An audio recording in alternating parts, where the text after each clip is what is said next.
विद्यार्थी मित्रांनो, आपल्याला आता जनरलच्या दुसऱ्या प्रकरणाला आज सुरुवात करायची आहे आणि त्यातला पहिला मुद्दा आपल्याला भारतीय बँकिंग प्रणालीची रचना हा अभ्यासायचा आहे.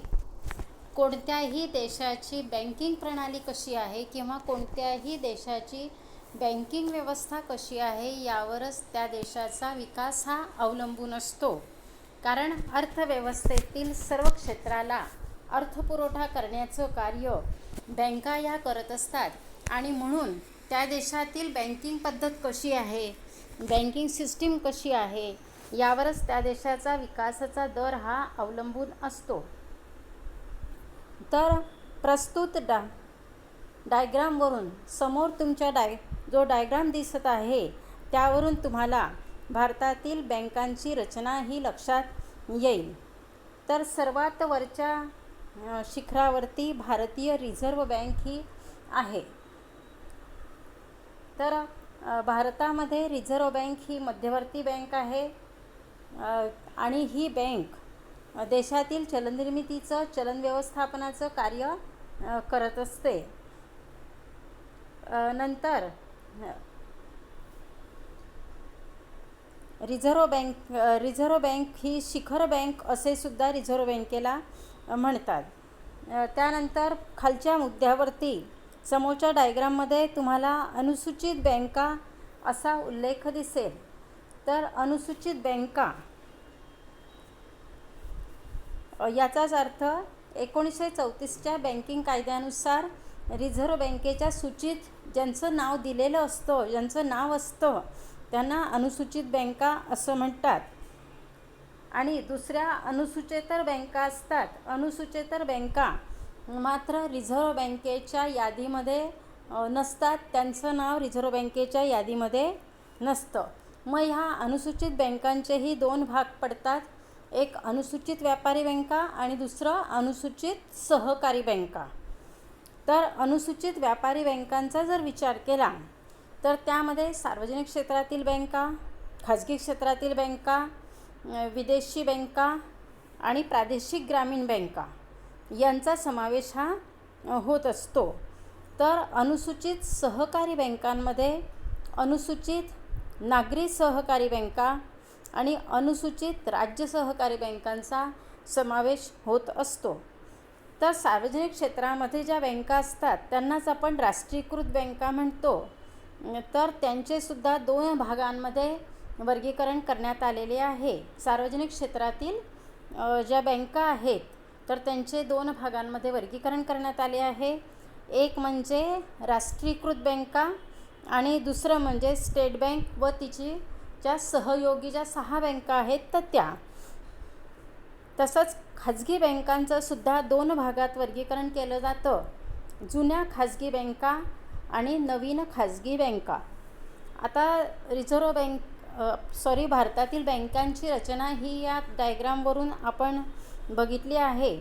तर याचं सविस्तर स्पष्टीकरण आता आपण एकेका बँकेचं करूया. तर प्रथम रिझर्व्ह बँक जी शिखरावर आहे, जी चलननिर्मितीचं आणि चलन नियंत्रणाचं कार्य करते, तिचा विचार करूया. तर भारताची मध्यवर्ती बँक म्हणून किंवा शिखर बँक म्हणून रिझर्व्ह बँक ऑफ इंडिया ओळखली जाते आणि देशातील चलननिर्मितीचं, चलन नियंत्रणाचं, चलन व्यवस्थापनाचं आणि सर्व बँकिंग क्षेत्रावरती नियंत्रण करण्याचं कार्य रिझर्व्ह बँक करत असते. चलनविषयक धोरणाची आखणी आणि अंमलबजावणी रिझर्व्ह बँकेकडूनच होत असते. तर अशा रीतीने देशातील चलननिर्मिती, चलन नियंत्रण, चलन व्यवस्थापन आणि देशातील सर्व बँकिंग क्षेत्रावर नियंत्रण ठेवण्याचं कार्य, चलनविषयक धोरणाची आखणी आणि अंमलबजावणी करण्याचं कार्य रिझर्व्ह बँक करत असते. पुढचा मुद्दा आहे अनुसूचित बँका. 1934च्या बँकिंग कायद्यानुसार ज्या बँकांनी रिझर्व्ह बँकेच्या सूचीत नोंदणी केलेली असते त्यांना अनुसूचित बँका असे म्हणतात. तर अनुसूचित बँका याचा अर्थ 1934च्या बँकिंग कायद्यानुसार ज्या बँकांनी रिझर्व्ह बँकेच्या सूचीत आपलं नाव नोंदवलेलं आहे त्यांना अनुसूचित बँका असं म्हणतात. पुढचा मुद्दा आहे अनुसूचितेतर बँका. तर अनुसूचित बँकांच्या विरोधी अनुसूचितेतर बँका असतात, कारण यांचं रिझर्व्ह बँकेच्या सूचीत नाव दिलेलं नसतं किंवा त्यांनी रिझर्व्ह बँकेच्या सूचीत नोंदणी केली नसते. 1934च्या बँकिंग कायद्यानुसार ज्याप्रमाणे बँकांना रिझर्व्ह बँकेच्या सूचीत नाव नोंदवावं लागतं, पण काही बँका अशा असतात की त्यांनी रिझर्व्ह बँकेच्या सूचीत नाव नोंदवलेलं नसतं, तर त्यांना अनुसूचितेतर बँका असे म्हणतात. तर आता आपल्याला अनुसूचित व्यापारी बँकांचा विचार करायचा आहे.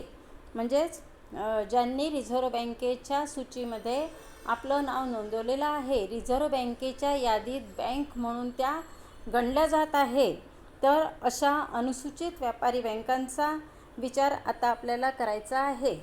तर अनुसूचित व्यापारी बँकांमध्ये 4 प्रकारच्या बँका असतात. पहिलं सार्वजनिक क्षेत्रातील बँका. सार्वजनिक क्षेत्रातील बँका याचा अर्थ ज्या बँकांची मालकी आणि व्यवस्थापन हे सरकारकडे असतं त्यांना सार्वजनिक बँका असं म्हणतात, किंवा त्यांनाच आपण राष्ट्रीयकृत बँका असं म्हणतो. त्यांची मालकी आणि व्यवस्थापन हे सरकारकडे असतं, शासकीय त्या असतात. दुसरा प्रकार आहे खाजगी बँका. ज्या बँकांची मालकी व व्यवस्थापन खाजगी व्यक्ती किंवा संस्थांकडे असते त्यांना खाजगी बँका असे म्हणतात. तर अशा रीतीने सार्वजनिक क्षेत्रातील बँकांचा अभ्यास आपण केलेला आहे. आणि एक मुद्दा तुम्हाला सांगायचा राहिला तो म्हणजे की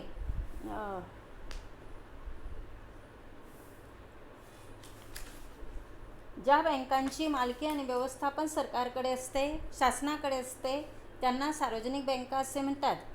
भारतात खाजगी व्यापारी बँकांचे राष्ट्रीयकरण करून सार्वजनिक बँका या अस्तित्वात आलेल्या आहे.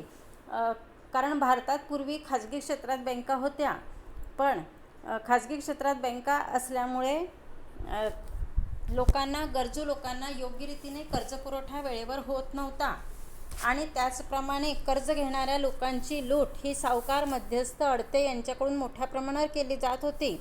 आणि देशातील योग्य क्षेत्राचा विकास होणं गरजेचं आहे, हे सर्व लक्षात घेऊन भारतातील बँकांचं राष्ट्रीयकरण करायला सुरुवात केली. सर्वात प्रथम जुलै 1955मध्ये स्टेट बँकेचं राष्ट्रीयकरण करण्यात आलं, आणि ती जी पूर्वीची इम्पिरियल बँक होती तिचं नाव स्टेट बँक ऑफ इंडिया ठेवण्यात आलं.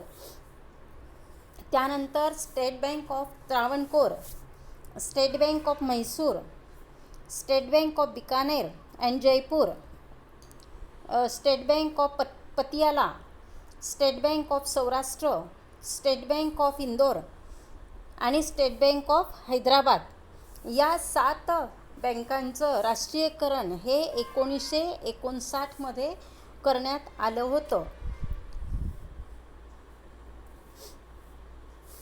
जुलै 1969मध्ये आणखी 14 बँकांचं राष्ट्रीयकरण करण्यात आलं, आणि त्यामध्ये ज्यांचं भांडवल हे 50 कोटीपेक्षा जास्त आहे अशा बँकांचं राष्ट्रीयकरण करण्यात आलं. तर त्यामध्ये Allahabad bank, bank of Baroda, bank of India, bank of Maharashtra, Canara bank, central bank of India, Dena bank, Indian bank, Indian overseas bank, Punjab national bank, syndicate bank, union bank, United bank, UCO bank अशा या 14 ज्या व्यापारी बँका होत्या त्यांचं राष्ट्रीयकरण हे 1969मध्ये करण्यात आलं. पुन्हा 1980मध्ये आणखी 6 बँकांचं राष्ट्रीयकरण करण्यात आलं. त्यामध्ये Andhra bank, corporation bank, new bank of India, oriental bank of commerce, Punjab and Sindh, Vijaya bank या 6 बँकांचं राष्ट्रीयकरण 1980मध्ये करण्यात आलं. 1993मध्ये न्यू बँक ऑफ इंडियाचे पंजाब नॅशनल बँकेमध्ये विलिनीकरण करण्यात आलं. तर 1993मध्ये न्यू बँक ऑफ इंडिया ही जी बँक होती ती पंजाब नॅशनल बँकेमध्ये विलीन करण्यात आली. तर अशा प्रकारे आज स्टेट बँक आणि तिच्या सहयोगी 5 बँका, राष्ट्रीयकृत 20 बँका, अशा एकूण 26 बँका सार्वजनिक क्षेत्रातील आहेत. तर अशा रीतीने स्टेट बँक आणि तिच्या सहयोगी 6 बँका आणि 1980मध्ये जे 6 बँकांचं राष्ट्रीयकरण झालं आणि 1969मध्ये जे 14 बँकांचं राष्ट्रीयकरण झालं, अशा रीतीने त्या 20 बँका म्हणजेच एकूण 26 बँका सार्वजनिक क्षेत्रातील बँका आहेत किंवा राष्ट्रीयकृत बँका आहेत.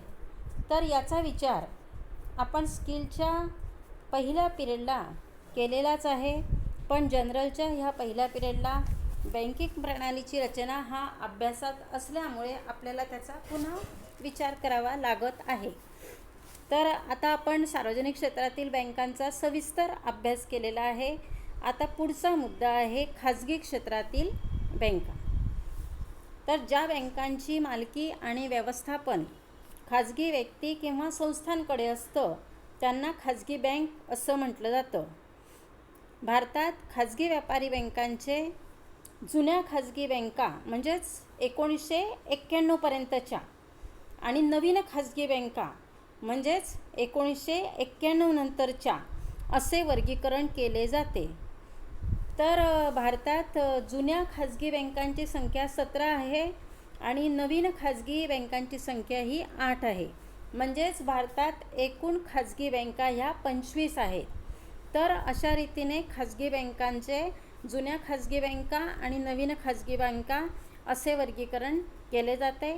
जुन्या खाजगी बँका याचा अर्थ 1991च्या आधीच्या आणि नवीन खाजगी बँका याचा अर्थ 1991च्या नंतरच्या.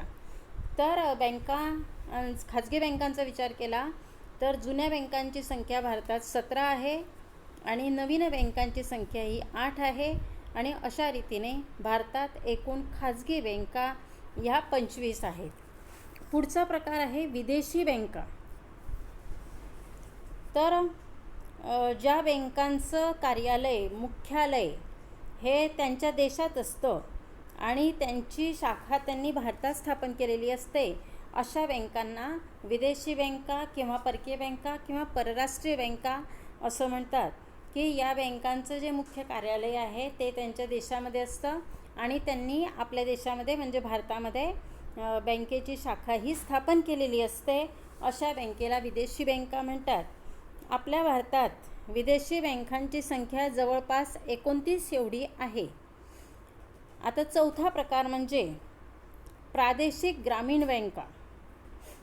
तर भारतात ग्रामीण भागातील जे कृषी क्षेत्र आहे, कुटीरोद्योग आहेत, ग्रामोद्योग आहेत किंवा अतिलघु उद्योग आहे, मध्यम उद्योग आहे, यांचा विकास आणि विस्तार व्हावा, यांना अर्थपुरवठा करता यावा, कर्जपुरवठा करता यावा, या उद्देशाने 1970 ते 80च्या दशकात प्रादेशिक ग्रामीण बँकांची स्थापना ही करण्यात आली आहे. तर अशा रीतीने भारताच्या ग्रामीण भागातील कृषी क्षेत्र, लघु उद्योग, कुटीरोद्योग यांचा विकास करण्याच्या उद्देशाने प्रादेशिक ग्रामीण बँकांची स्थापना ही करण्यात आली. भारतात प्रादेशिक ग्रामीण बँकांचा जर विचार केला तर प्रादेशिक ग्रामीण बँकांची संख्या जवळपास 357 एवढी आहे. तर अशा रीतीने अनुसूचित व्यापारी बँकांचा अभ्यास आपण केलेला आहे. आता आपल्याला अनुसूचित सहकारी बँकांचा अभ्यास करायचा आहे. तर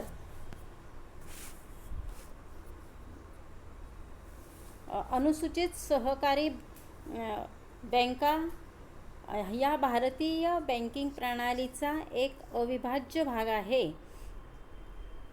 सहकारी बँका या सहकार तत्वावर स्थापन केलेल्या असतात आणि सहकार तत्वावरच त्या चालत असतात. तर भारताचा विचार केला तर ग्रामीण आणि नागरी भागात सहकारी बँका या कार्यरत आहे आणि योग्य रीतीने त्या चालत आहे. त्यांची रचना, सहकारी बँकांची रचना ही त्रिस्तरीय असते. त्रिस्तरीय म्हणजे ट्रँगल स्वरूपात असते. ग्रामीण पातळीवर प्राथमिक सहकारी पतसंस्था असतात. जिल्हा पातळीवर जिल्हा सहकारी मध्यवर्ती बँक असते आणि सर्वात वरती राज्य पातळीवर शिखरस्थानी राज्य सहकारी बँक असते. याबरोबरच नागरी सहकारी बँक, जनता सहकारी बँक, अनुसूचित सहकारी बँक म्हणून कार्य करीत आहे. तर अशा रीतीने भारताच्या ग्रामीण आणि नागरी भागात सहकारी बँका ह्या कार्यरत आहे, योग्य रीतीने त्या कार्यरत आहे. सहकारी बँकांची रचना ही त्रिस्तरीय असते. शिखर स्थानावर राज्य सहकारी बँक असते, जिल्हा स्तरावर जिल्हा मध्यवर्ती सहकारी बँक असते आणि ग्रामीण पातळीवर प्राथमिक सहकारी पतसंस्था ह्या असतात. आणि यांच्याबरोबरच नागरी सहकारी बँक, जनता सहकारी बँक, अनुसूचित सहकारी बँक म्हणून कार्यरत असतात, कार्य करत असतात. अशा रीतीने आपल्याला भारतातील बँकिंग पद्धतीची रचना ही अभ्यासता येते.